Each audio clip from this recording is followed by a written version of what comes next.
Hey everyone, welcome to Pickleball and Beyond. My name's Ryan. My name is Vino. And today we are looking at the Element 6 Ebb, which we're calling the Underdog 2.0.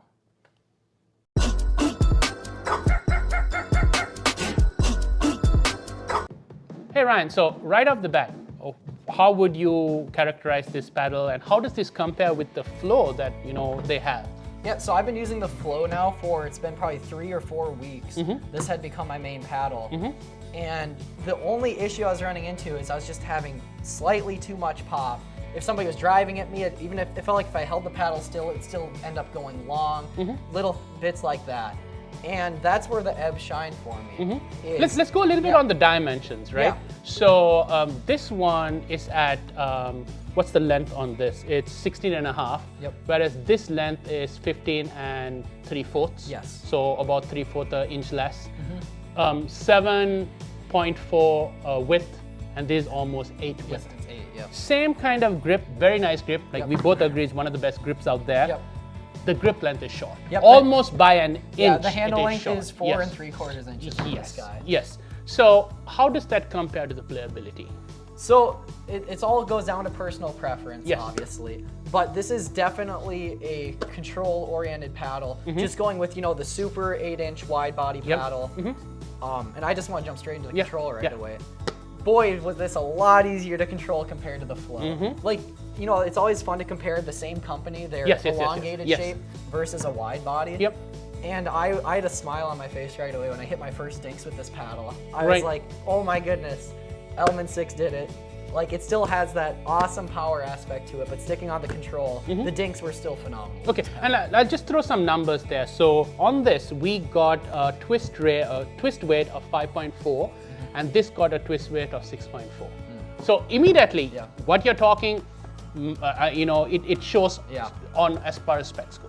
Right? Again, even I was surprised. I thought the swing weight on that will come a little bit more. It actually came less. This was 120, that was about 116. So again, it's maneuverable. Yes, super maneuverable. That was the other main point I was going to mention. I could definitely tell I was a little bit slower with the flow as far as making those quick changes, but I felt I was a lot quicker. Your third shot drops on this was crazy. Yeah, so as far as in control with the third shot drops, I had probably my highest percentage I've ever had with this paddle. It was unbelievable. Unbelievable. I wish I got a little more backspin on some of those shots. It definitely got the revolutions going, but there's paddles that will outshine it there. But my accuracy, consistency, oh my goodness. And this was another paddle when you were in the kitchen, you were able to easily aim exactly where you wanted. Easily. Right? I loved it. This is one of my beautiful. This was one of my favorite paddles ever, honestly. From hitting that third shot drop and then getting into a dinking game. So let's talk about power as far as these two.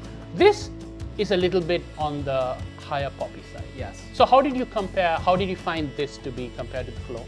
So we'll start with drives. I did prefer hitting drives with the flow. I think that's naturally from that longer handle, elongated shape. They both generated that same nice topspin and would get dipped pretty low. But the Ebb definitely still got the job done on that category. But same as like overheads. The flow, I had some of my hardest shots I've ever hit with a 16mm paddle. The Ebb, it hits it very hard. It's a notch down, I will say.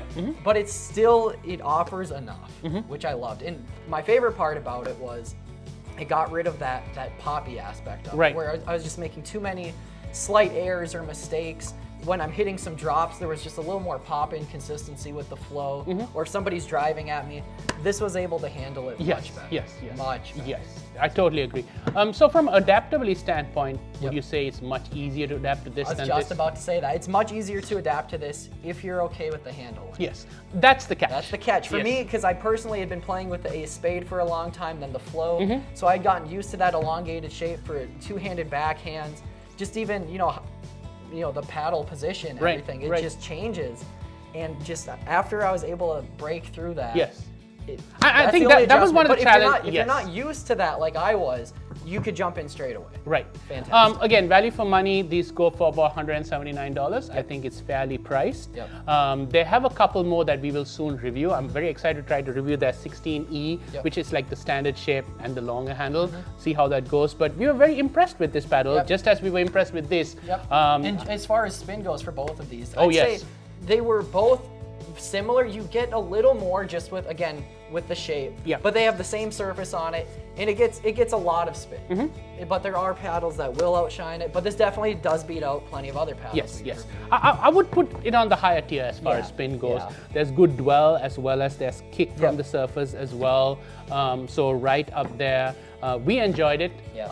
You know, definitely if you want to try it, these paddles are definitely worth it. Yes. The reason we call it an Underdog is we don't see much of this, but it haven't outshines quite a lot out there. So definitely something you should take a look at.